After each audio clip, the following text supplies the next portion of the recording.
Today we're going to make a Japanese origami piece crane. Origami cranes can be made out of any of a number of different lightweight papers. As you can see here, there's traditional origami paper, an old map, some wrapping paper, or in the case of this one, just plain white copy paper that's been decorated with markers.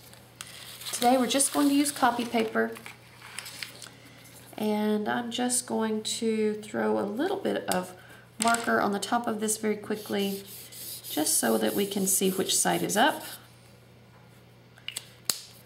Okay. The first step is to start with the decorative side of the paper facing upward. Fold the paper into a triangle. Line your corners and your edges up as neatly as possible and score well with either your fingernails or a bone folder or some other tool. Open up the triangle, turn it 90 degrees, and fold another triangle going the other direction. Again, keep it as neat as possible and score well. Open up your triangle again, turn the paper over, and fold the paper in half into a rectangle and score well. Now open that up, turn it 90 degrees, and do that one more time. This is what I call a hot dog fold, because basically you're folding it into the approximate shape of a hot dog bun. Now you're going to pick up your hot dog bun, and you'll notice there's a pocket in the middle. If you're holding it on both ends and you press your fingers together, that will flatten into a smaller square, or we're going to look at it as if it were a diamond shape. You want the open end of the diamond shape facing you. You're going to take the top layer on one side, and from the corner to the tip, that entire edge will get folded to the center line. So just very carefully, if you have to, feel for the center line with your finger if you can't see it well, because you want to get that as close as possible without actually going over it. And then score well. You'll do the same thing on the other side. Take the top layer, and from point to tip, fold to the center line and crease. Now you have something that looks like a kite on top of your original diamond shape. We want to fold the top half of the kite downward, and again score well. Now open the top half of the kite and turn this entire assembly over, and repeat the same steps on this side. From tip to tip, that entire edge, carefully folded to the center. And the same thing on the other side,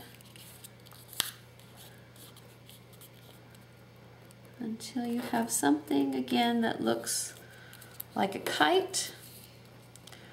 Fold the top edge of the kite down, straight down, and score well. Now this next step is the most difficult for most beginners. We want to open up the kite all the way back till we see our original diamond shape. Take the very top layer of paper and fold it back on the score mark that you made at the top of the kite. And then you need to carefully reverse the folds on the top half of this so that the entire thing flattens into a diamond shape, like this. Turn the whole thing over and repeat those steps on the other side. Open up the kite, take the top layer, fold it back on the fold at the top, and carefully reverse the folds so that it lays flat into a diamond shape, like so. Now, if you notice, this diamond shape has legs on it, okay? It's kind of connected with itself at the top, but separate at the bottom. Much like we did before, we're going to take this entire top layer and edge, okay, from point to point, and fold that once again to the center line. This is a step that I call skinny up the legs. So you very carefully want to fold that so that those legs become skinnier. Remember, we're working in layers here, so you should still see the bottom layer. And do the same thing on the opposite side. Again, from point to point, and score well. Turn the entire thing over and do the same thing again on the opposite side.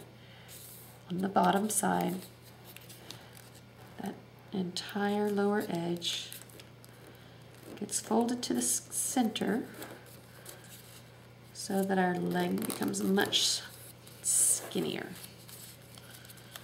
And same thing on the other side.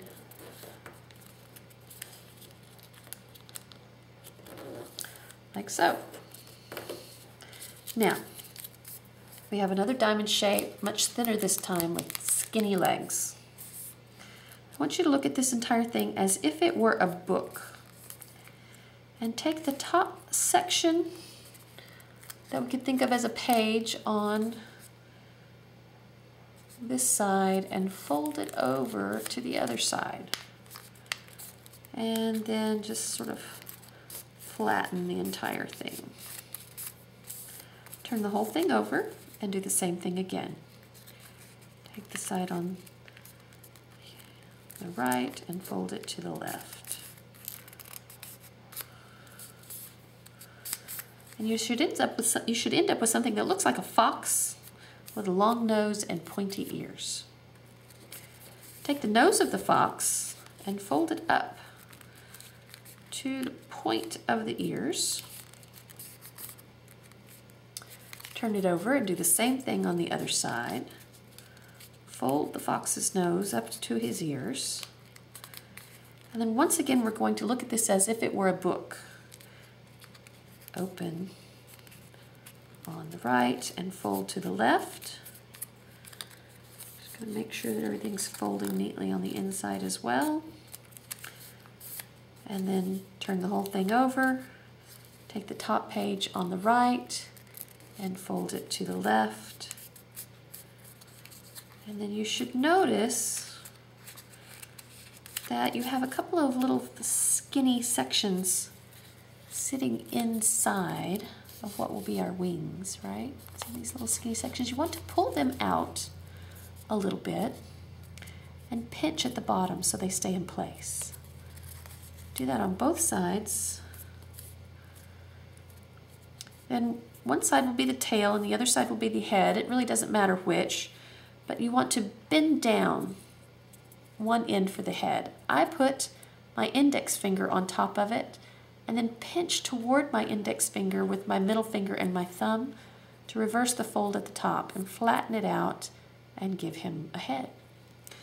Now the very last step is to open up the wings, and I like to grasp them as low as I can on the body, and I put my index fingers underneath and very carefully and gently pull outward and downward so that you open up the body of your crane. And you could give his wings a little curl and you're done. A Japanese origami peace crane in less than 10 minutes.